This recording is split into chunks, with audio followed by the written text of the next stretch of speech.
I'm Patty Ann Brown, and you are in the strategy room. President Obama got some good news late Wednesday after Senate Democrats struck a deal to revive the White House trade agenda. If passed, Congress will give Obama fast-track authority to negotiate future trade deals, which supporters say would have long-term benefits for the U.S. Well, here with reaction are Jessica Tarlov, senior political strategist at Schoen Consulting, and Tammy Bruce, radio talk show host and a Fox News contributor. Thank you both for joining us. Thank you.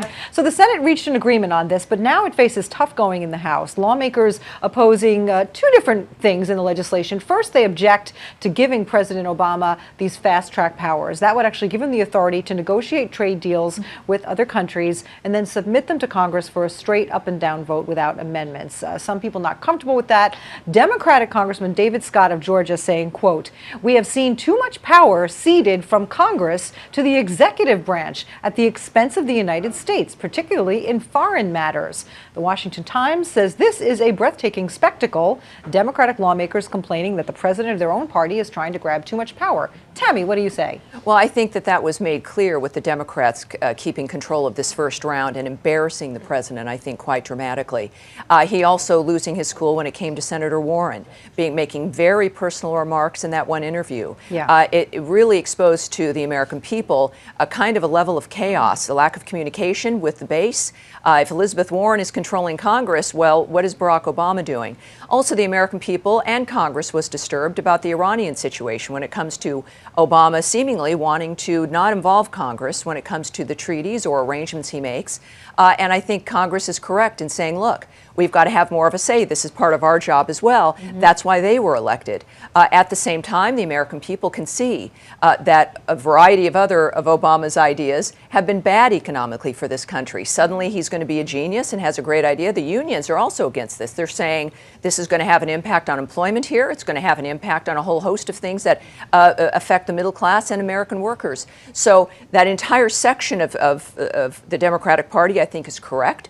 At the same time, the American people know Obama's history and his pattern, and I think, unfortunately, after 7 years now, I think whatever Obama's going to be doing is going to be bad for us, and we've got to look at it in that frame as well. It seems like he wants more secrecy, Patty Ann.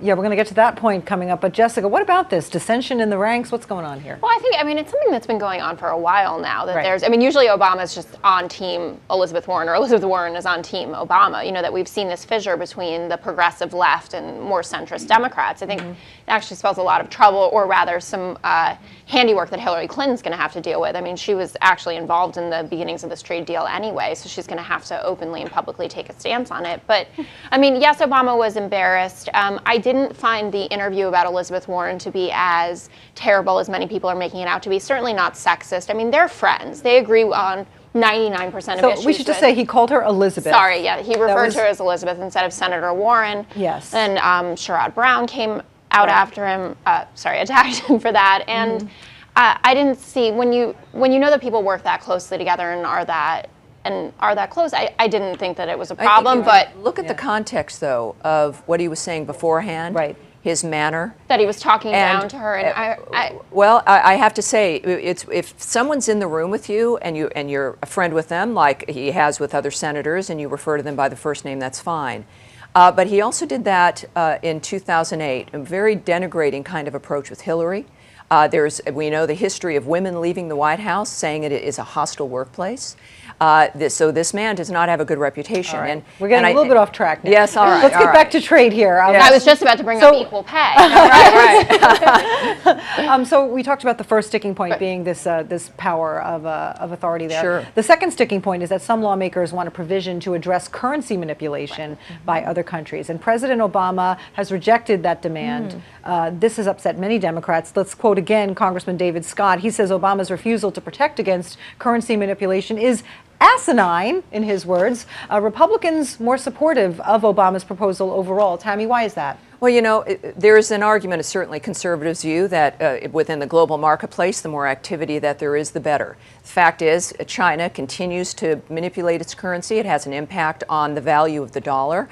We know now that, of course, they hold most of our debt, and it's a little frightening because the world keeps changing. You see what's happening in the Middle East. China is manipulating its currency for a reason. We don't know really economically completely what's going on in China. to remove the ability for us to adapt and to change and to have some kind of power relationship with a nation like China and trade is ridiculous.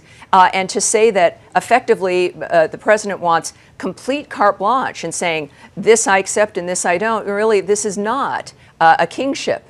This is about a separation of powers and a balance, and he wants to remove that. So why is it that you have quite a few Republicans who support the deal?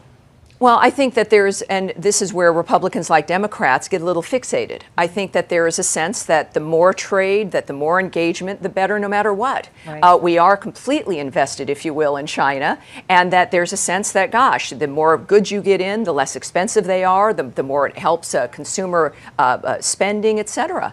I think Republicans need to be a little bit more aware of how that affects the American worker But I think and consumer prices for the middle class. Jessica. I just wanted to add that I think there's also a leadership component to it. I mean, global trade is going to go on with or without us. And I think that this is also part of President Obama's plan to integrate us more into a world that our pivot to Asia certainly didn't work. So to get us more involved in the area. And I'm not saying there aren't issues, and I do understand the point about currency manipulation and protections for American workers, both of which were the extra, pieces that Democrats negotiated for and that they're going to get, though President Obama has said currency manipulation legislation is not happening. But I don't think these are things that he's unaware of or that he doesn't care about. In your perspective that whatever Obama wants is not good for the country, I certainly don't agree with. I think that this is a tough-talking piece of legislation and that he wants a seat at the table, and he wants the top seat at the table, and these things need to go through quickly to get there. I mean, hearkening back to what happened with the Iran deal or what is soon to happen, I don't stand with him on that. I'm glad that Congress is going to have oversight over that, but I don't see this as the same issue necessarily. All right, quickly, 2016 campaigns, how does this play into that, Tammy? Well, you've mentioned, Hillary was involved in the beginning, has said nothing. She is going to have to. She said nothing about anything. No surprise. But these are the issues that could separate her from Elizabeth Warren, from Barack Obama. Who's going to be the third term of Barack Obama, right? I mean, is she going to be? She's got to have a position on this. People do want leadership. They need some kind of influence. And I think the Republicans are going to have to convince their base, those who want to try to explain how this is a good thing. There's a realization, though, that the American people understand that the economy, poverty is up, the economy is in trouble still. More Americans, we found out last Friday, unemployed, the most Americans in history unemployed, the most American women unemployed than in history. All right, we're getting off the trade point again. But this is about trade. Okay. And when it comes to 16, they've got to explain why the decisions they're making, how it's going to affect employment here and consumer prices and the economy in general, how it will help American companies hire more people. And if we're still, once again, relying on foreign nations and making it easier to flood this nation with non-American made goods, that's going to be bad news for the economy and for employment. Good point. Good point. And Republicans have to address that. Yeah. Jessica? Yeah, well, both sides have to address it. I mean, we know that they've given out some statistics of 40%. We'll have to see a 40% increase in exports to developing economies that we're going to be working with, things like that. But I totally agree. That's guesswork. That is guesswork, and that's the other problem. The export-import difference, the gap.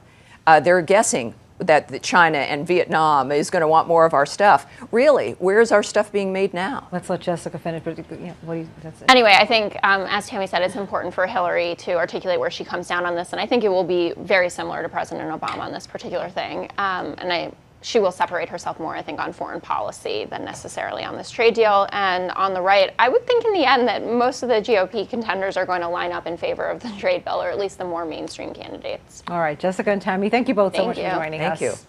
And you can check out foxnews.com for more on the trade debate. I'm Patty Ann Brown. Thanks for watching.